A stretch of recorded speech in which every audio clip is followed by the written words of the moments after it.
We have a follow-up from YouTube regarding the updates and adding creators back to the platform that they promised to do. Apparently, they're not just allowing people to come back. They said, we've seen some previously terminated creators try to start new channels. To clarify, our pilot program on terminations is not yet open. It's still against community guidelines for previously terminated users to use, possess, or create other channels, and will terminate new channels from previously terminated users in accordance with these guidelines. We'll have more to share on the limited pilot program soon. So if you missed the initial update from YouTube, basically in layman's terms, they said, hey, yeah, but we are letting people back onto the platform after the US government exposed us for basically throttling and silenced people during the Biden administration. So people, including myself, covered that and cheered it on like, hey, we're so back, baby. YouTube is admitting that they throttled people and now they're letting people back on. They just announced today, not so fast. That's actually not what they're doing. I said, this radiates the weird vibe of free speech is for everyone, ... that we approve of. Asmongold, this logically makes sense, but time will tell if YouTube is committed to the ideal of free speech and not once the new program is implemented. Using very controversial examples like Nick Fuentes or Alex Jones, and if they're approved by the program, will reveal the truth. Cody Camelcast, I can answer that for you. Emerald Apple, no one like Nick or Alex are going to come back. Only the most benign centrist of leftists are coming back. I guarantee you. I do wonder. Legal Mindset says this is begging for a class action lawsuit at this point. Tim Pool says, unban my episode with Joe Rogan and Alex Jones, which is wild because people who aren't banned have episodes banned from people that are banned from their YouTube channels. This is crazy. Mean bastard. Why did you say they could? This is on you guys, not previously terminated creators. Get your shit together. You guys are a $1 billion company and you act like teenagers with a loaded gun. Great point, by the way, because if this is from the beginning how it was going to go down, why would they not have said that at the beginning? What a complete shit show behind the scenes at YouTube. This was breaking from the AF Post. YouTube has shut down the newly created channels of Nick Fuentes and Alex Jones. They tried after they heard they could come back. They created new channels, immediately banned. So, nope. And followed up by Dominic Michael Trippy over here, who says, new, YouTube bans Nick Fuentes and Alex Jones. Baked Alaska says, of course they did. It was a total scam. I explained this yesterday. And this was on the pathway back. We've had a lot of questions about the pathway back for YouTube, for some terminated creators to set up a new channel. This will be a limited pilot project that will be available to a subset of creators, in addition to those channels terminated for policies that have been deprecated. More to come soon. And he quote tweets this, says, the whole YouTube unban thing looks like an extremely selective group of creators in a quote unquote limited pilot project, aka nothing that's actually happening like they said it would. They just admitted they unfairly banned conservatives, but are already backtracking. Why is YouTube directly violating the order from Representative Jim Jordan and Google stating that all creators banned for political speech will be unbanned? Great point. That was their specific verbiage. This is absolute BS. I haven't heard a single conservative that was unbanned, even though we were all purportedly censored by these big tech companies taking orders from the Biden administration. And meanwhile, far left lunatics call for violence on the daily and are promoted. Fix your shit, YouTube creators. This is Vivek Ramaswamy. I can never say his name right. But let's hear what he has to say here. This is a message for the leadership of YouTube. Frankly, I probably could have called you privately, but I think it's better to just talk about this in the open on this particular issue. My understanding is in the last 24 hours, you locked the accounts and shut down the accounts of two guys, Nick Fuentes and Alex Jones. They have big followings on the American right. I think it's better if you just unlock those accounts and let the guys be heard. Mm-hmm. And I say this not because I'm some particular fan or vice versa. At least one of them, Nick, is probably not a particularly big fan of mine. No more than Jimmy Kimmel is, by the way, for very different reasons. That's beside the point. It doesn't matter. The reason I'm asking you to do it is that censorship isn't good for America. It's antithetical to our culture. And we're the country on God's green earth where we're able to talk to each other in the open. And I want to credit YouTube and Google and your parent company and so much of your competitors in Silicon Valley for creating the first instance of the free and open internet with search engines. It's a beautiful thing for democratizing speech. But I think we take a step in the wrong direction when we choke those same technologies that allow us to access open debate and open ideas. It breeds discontent. It breeds frustration. It actually breeds mistrust. I don't understand why they're so afraid to just be like, hey, we were wrong. We admitted we're wrong, and just let people create their accounts again. What are the negative repercussions from doing that? Like, why are they allowed to say, but wait, we're actually not doing that. We need to have a program to allow these people to reapply, to come back. It's like, what? Why? Just let them do it. Who the fuck are you? Like, you can't do that.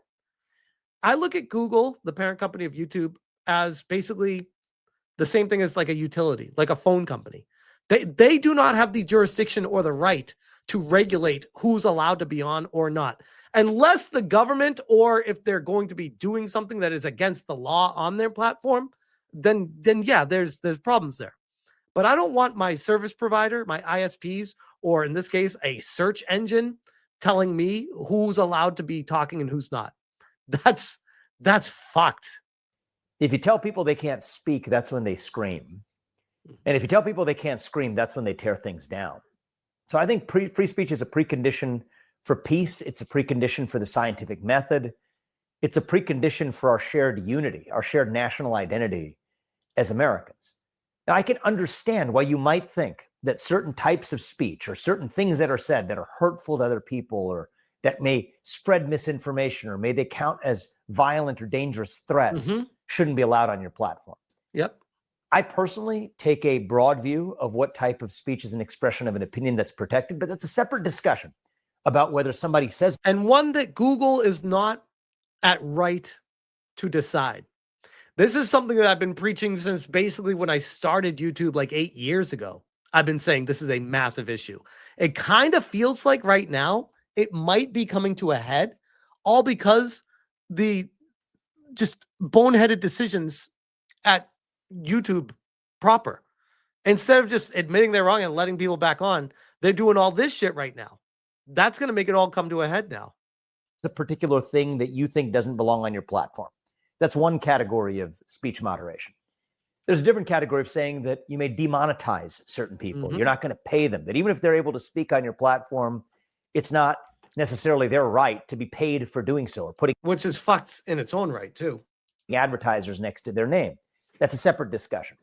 Personally, I don't like any of those forms of speech suppression as a general matter, but at least those are discussions that reasonable minds can have. There's a whole separate third category of censorship, though, that I think is particularly harmful, which is the idea that just because of who you are, your name and who you are, you don't get to express any idea, whether it's misinformation, hateful speech, whether it's dangerous or whatever you deem it to be. Irrespective of that, you're not making that judgment. Just based on who you are, you don't get to speak. I think that breeds mistrust. I don't think that's good for our country. There's legal arguments to be had. I've made legal arguments elsewhere in my books, in Wall Street Journal. He's very well spoken, by the way. Like, he's really good at this. Pieces, and there are legal arguments that you could construct that say that if a tech company is protected by Section 230, a government-created shield of immunity, that if a tech company is responding, even indirectly, to the threats of government officials, maybe that is actually even a legal First Amendment violation. That's not even what I'm talking about right now. What I'm talking about is not a legal point. It's just a cultural point. It's the question of whether this is good or bad for America. And I think we live in a moment right now where when we tell people, whether it's the government or even a powerful company, when you tell people that because of who you are, you deserve not to be heard, I think that actually divides us. Mm-hmm. Even if it's done with the best of intentions, of thinking it brings most of the rest of the country together, in the long run, it actually throws kerosene on the very flame you were trying to quash. Like, unless the person's doing something illegal, I wholeheartedly agree with this. And so that's my ask to you. I'm not trying to do this in some type of faux indignation, angry way that escalates some political fight. That's not the goal. I actually think that it's often possible to get to the right answer through just reasonable, open dialogue. That's what I hope this is. I hope you're able to reconsider a decision that you made that may have been a wrong decision. And I think we need more space as a country when people do make a wrong decision to be able to be given an off-ramp, to be able to say that, you know what, after thinking about it, yeah, we agree, we're persuaded that all else equal, even though we intended well, we ought to let people speak and be heard. That's what I hope happens here. And so my ask is, and again, speaking as a guy who, from Jimmy Kimmel to Nick Fuentes, probably don't like me very much. I don't care. That doesn't matter. It's not what this is about. It's not even about the content. It's about the principle. I'd ask you to restore the accounts of those guys. And believe me, it will be a down payment on beginning to reunite this country, a project on which we have yet a very long way to go. Thanks a lot for considering.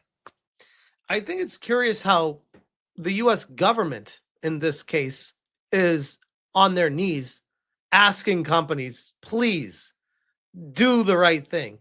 Like, shouldn't the government be the one telling the company, like, you're not allowed to do that? This is America. We stand for free speech. It's a protected a right in the Constitution, and we stand by that. So if you're going to be operating business in this country, that's how you need to stand by it. But instead, all these people in governmental positions are approaching it like, and this is Vivek Ramaswamy, whatever, father, husband, entrepreneur, candidate for governor of Ohio. People in the government or candidates or people just across the board asking Google, please do the right thing, instead of making the government come down on them. It's almost like the government is afraid of Google. It's very strange. And I'll end it with this one. This is Chris Pavlovsky, the CEO of Rumble. YouTube was tested yesterday after their commitment to the House Judiciary Committee. Within 24 hours, they banned multiple accounts, not for content they uploaded, but because they registered accounts. They're trying to trick everyone so they can avoid real consequences. Fascinating. As far as the situation with YouTube, I don't trust them as far as I can throw them. They've always had way too much power. I believe it's a monopoly that does need to be broken up. I've said that multiple times in the past. I find it fascinating that whenever that topic comes up, it quickly just goes away when it comes to government intervention with it. Makes me wonder if there's money involved exchanging hands. But at the end of the day, Google is so massive that they have an obligation to not create rules that supersede the rules of the government. But this is something that has been boiling over for the better part of the past almost decade or so. And I do feel like it's getting to a breaking point. People are finally starting to talk about it seriously. And with them banning Nick Fuentes and Alex Jones, as soon as they opened accounts up, it tells you that they are proactively continuing to hold their thumb down on people. They're not changing at all. And until someone comes in above them and says, you can't do this, nothing's going to change. Incoming Smash JT exclusive on Kick and Rumble. Why do you think I multi-stream?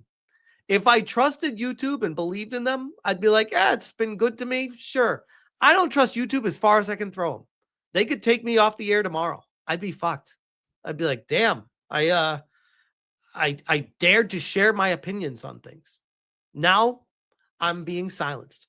That's why I stand up for these people. And oh, by the way, I know this is going to sound silly to say, I also stand up for Jimmy Kimmel and his right to say what he wants to say, except for when he's I got to choose my words properly here. Knowingly deceiving the public. I feel like that is a problem that can cause chaos. Someone in a position of power knowingly deceiving the public to push an agenda, knowing the facts and choosing to go the other direction to cause discourse is a problem. Do I want the government to get involved with it? No, not necessarily. But the reason he was being taken off the air, as far as I understand, was his ratings sucked. And Disney was using it as an opportunity to be like, okay, we'll take him off the air. But putting him back on goes to show that the US government was not taking him off the air. And if Trump tries to go forward with suing Jimmy Kimmel and stuff like that, I would not be on board with that. I don't think that's a good idea. I don't want the government getting involved with that shit.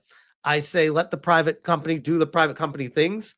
But if they're going to be breaking laws, then obviously the government needs to get involved, the FCC in this case, to stop that kind of thing. But it is a very complicated situation. And I feel like it's rules for thee, not for me when it comes to Jimmy Kimmel, the guy that celebrates everyone else getting taken down. But when it happens to him, it's, oh, my free speech. Like, bro, don't even get me started on it. The tangled webs we weave in this world, right? Oh, God. Anyways, I'm going off on a tangent right now.